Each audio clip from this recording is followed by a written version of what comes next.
For me, the whole thing started, I don't know if you've already heard this, but I won tickets on the radio for the Malibu Film Festival, and I went to see shorts 10 years ago when I first moved to Los Angeles, and I saw a short by Ned Benson that he also started.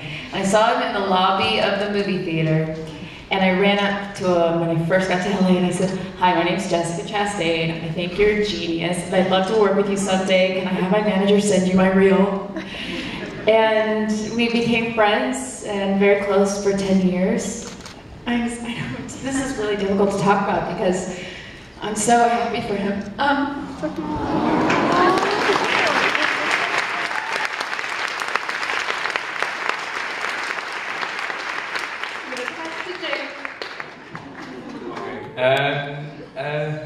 It's a film about relationships, and it's a film about love, not just new love and passionate love necessarily, but it's a film about what it is, the marathon that it is to have a relationship. And I suppose there was no preparation done for this movie, because you read the script and it's so profoundly true of the experience of sharing your life with somebody else that you realise, fuck, I've already done the research.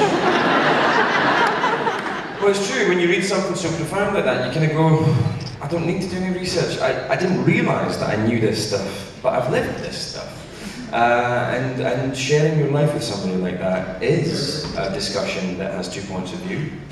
And there are many movies that can be made out of every relationship, but also just that loss. And we've all loved and we've all lost. And love is complicated. And it takes a lovely, beautiful script like that to make sense of it, for me anyway. So that was how I prepared for it, just living my life. Yeah.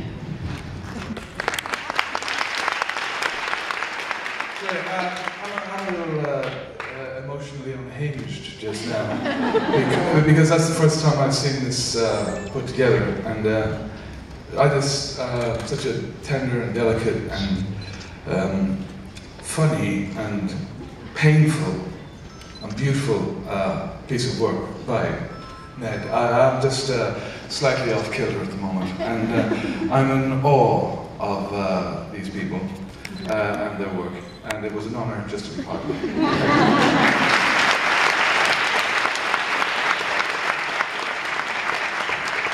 I'm in the exact same state because I just saw it for the first time too.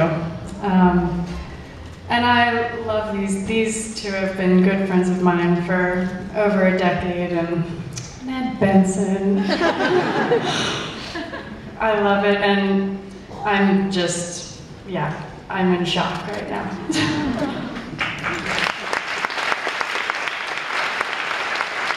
I'll open it up. Does anybody have questions? Right here. First of all, I want to say my name is Eleanor too, so it's really weird. You have an Eleanor in the front row. I wanted to know if any of you discovered anything about yourself or your characters in this film. The question was, did any of you discover anything new about yourselves through the characters you played in the film?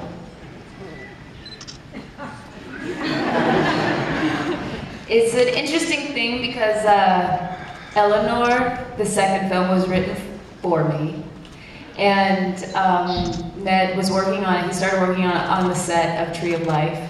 So he got to be, hanging out with Terrence Malick and be inspired by that, and then start to create the second story.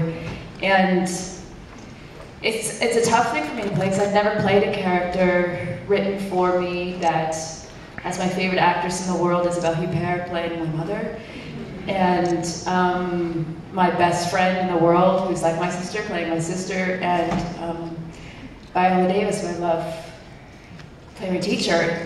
So I'm still learning about me by watching the film, because I think I've never lost a child or anything that difficult, but I haven't played a character where a director really created a situation that confronted me on all personal aspects of my life, and it was good to be confronted that way.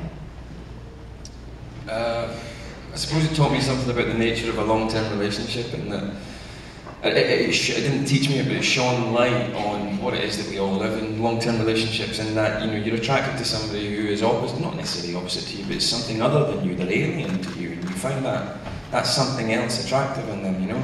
But through sharing life, and maybe sharing something like a child, or sharing, I don't know, a passion for work or something like that, these differences sometimes get eroded, and your focus becomes one thing, until suddenly, are you just the same person? And is that attractive? Is that exciting? Is that what you fell in love with? Do you get lost in the relationship as individuals? And I suppose these two get defined by the tragedy that overtakes them. And it doesn't always take a tragedy, I don't think. I think it can just be the everyday as well. But with these people, it was a tragedy. And I suppose that was just something to keep an eye on, that you don't just become the same person, you know, or defined by the same thing.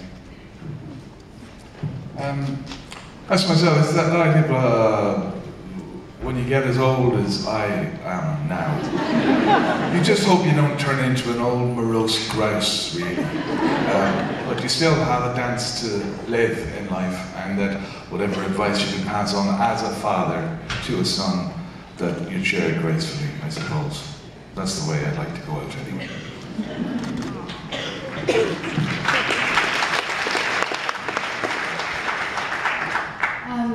Well, as like a friend and a sister to her already, we went to Juilliard together and did every single play together for 4 years, and played sisters and mother and daughter. I was her mother in Romeo and Juliet. And it was nice so many years later to come back around after we've watched each other go through things personally and professionally, just in our lives, being there for each other as loving sisters. And it was nice to just put that in a movie and have that there.